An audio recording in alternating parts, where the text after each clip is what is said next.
हडपसर भागामध्ये काळे बोराटे नगर भागात एक तुकाई टेकडी भाग येतो. त्या भागामध्ये फुटपाथ वरती अनलिगली पद्धतीने भाजीपाला विक्रेता त्या ठिकाणी बसतात आणि त्यांच्या आज जवळजवळ 10-12 वर्ष झालं त्या ठिकाणी ते भाजी विक्रीचा व्यवसाय करतात.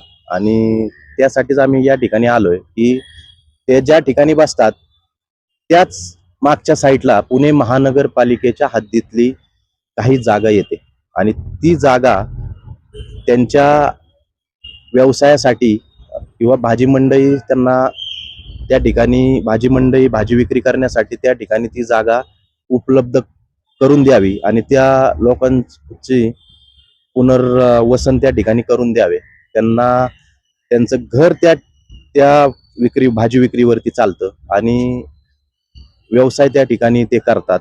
तर त्यांचं उपजीविका त्यांना उपाशी मारू नका, त्या ठिकाणी त्यांचं पुनर्वसन करा ही विनंती करायला आज पुणे महानगरपालिकेच्या आयुक्तांना त्याचबरोबर मालमत्ता विभाग वसाहत विभाग यांना निवेदन देण्यासाठी आणि यांना विनंती करण्यासाठी या ठिकाणी आज आम्ही आलेलो आहे. त्या ठिकाणी मंदिरांच्या जागा सोडून ज्या मोकळ्या जागा आहेत महानगरपालिकेच्या हद्दीतल्या त्या जागेवरती त्यांचं पुनर्वसन करा ही विनंती करायला या ठिकाणी आमच्या भूमाता शेतकरी संघटनेच्या वतीने आज या ठिकाणी आम्ही आलेलो आहे.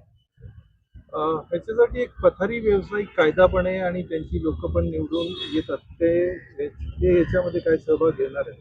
सर्व समितीची ज्यावेळेस बैठक असेल त्यावेळेस प्रथारीचे अध्यक्ष आहेत, समितीचे संचालक आहेत, त्यावेळेस आम्ही त्या ठिकाणी जाऊन त्या सर्व लोकांना त्या ठिकाणी घेऊन जाऊन एक समितीमध्ये ह्यांची नाव नोंदणी करून त्या लायसनसाठी मागणी करणार आहे.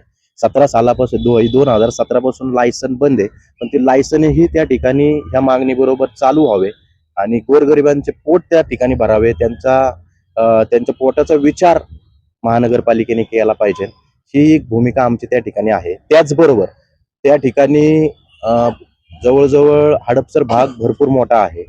मी आपल्या मार्फत विनंती करतो की मंडई तर कराच, पण त्या ठिकाणी 100 बेडचं ससूनच्या धर्तीवरती चांगल्या सुसज्ज आणि मोफत उपचाराचं सोययुक्त हॉस्पिटल त्या ठिकाणी उभा राहू शकतं.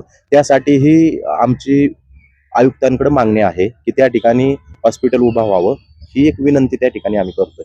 तर या निवेदनामार्फत तुम्ही तिथले जे पथारी व्यावसायिक आहेत त्याच्यामुळे होणारी यातायात कोंडी किंवा ट्रॅफिक जॅम होतं अशामुळे आहे का काय कारण? एक असं आहे की लोकांनी जगायचं कसं हे जे या ठिकाणी सरकार चाललंय हे लोकांच्या जीवावर चाललंय. लोक ठरवणार आहे त्या ठिकाणी की करायचं काय. लोक प्रतिनिधी निवडून देतात, प्रतिनिधी निवडून दिल्यानंतर ते लोकांच्या जीवावर निवडून आलेले असतात. ठीक आहे, अनलिगली पद्धतीने ही लोक बसत असतील, अनलिगली पद्धतीने त्या ठिकाणी फुटपाथ हायकोर्टाचा सुप्रीम कोर्टाचा निकाल आहे की फुटपाथ मोकळं करा, त्या निकालाचं आम्ही स्वागत करतोय. पण लोक ठरवणार आहे, लोकांनी लोकांसाठी केलेलं राज्य आहे आणि त्या लोकांना जर उपाशी मरतील आणि त्यांची जर पोट भरायला ह्या राज्यामध्ये या देशामध्ये जर पोट भरू शकत नसतील तर हे स्वातंत्र्य झालंय का नक्की हा एक प्रश्न मला त्या ठिकाणी आहे. आणि मी तीच मागणी करतोय की बाबा अनलिगली पद्धतीने असू द्या की त्यांना लिगली पद्धतीने करा आणि त्यांचं घर चालण्यापुरतं त्यांना त्या ठिकाणी जागा उपलब्ध करून त्यांना भाजी विक्रीचा व्यवसाय करू द्या ही विनंती करतोय. शेतकरी संघटनेतर्फे या लोकांना पाठिंबा देण्याकरता आलेलो आहे. कारण मी स्वतः एक शेतकरी आहे, तर समजू शकता की जर शेतकऱ्यांनी उगवलं आणि जर विक्रेत्यांनी ते विकलंच नाही तर आम्ही काय करणार. त्याच्यामुळे आम्हीही जगलो पाहिजे आणि त्यांचे उदरनिर्वाह चालला पाहिजे. आता गेले 10 ते 12 वर्षापासून हे लोक जशी जागा भेटेल त्या ठिकाणी उदरनिर्वाह करतात. एवढ्या दिवसामध्ये प्रशासनाला पण समजायला पाहिजे होतं की यांची कुठेतरी सोय झाली पाहिजे कायमस्वरूपी आणि वाहतुकीस कोंडी पण झाली नाही पाहिजे, ते पण गरजेची आहे. आणि तशा हिशोबाने तिथे जागा अवेलेबल आहे तर मग त्या जागेचा काहीतरी विचार करून यांचं पुनर्वसन करण्यात यावं याकरता आम्ही आज आयुक्तांना निवेदन देण्याकरता आलेलो. रस्त्याला ट्रॉफिक होतोय पण आम्हाला जगण्याचा मार्गच नाही ना कुठं. आम्ही आज 15 वर्ष झालं आम्ही त्या फुटपाथला धंदा करतोय.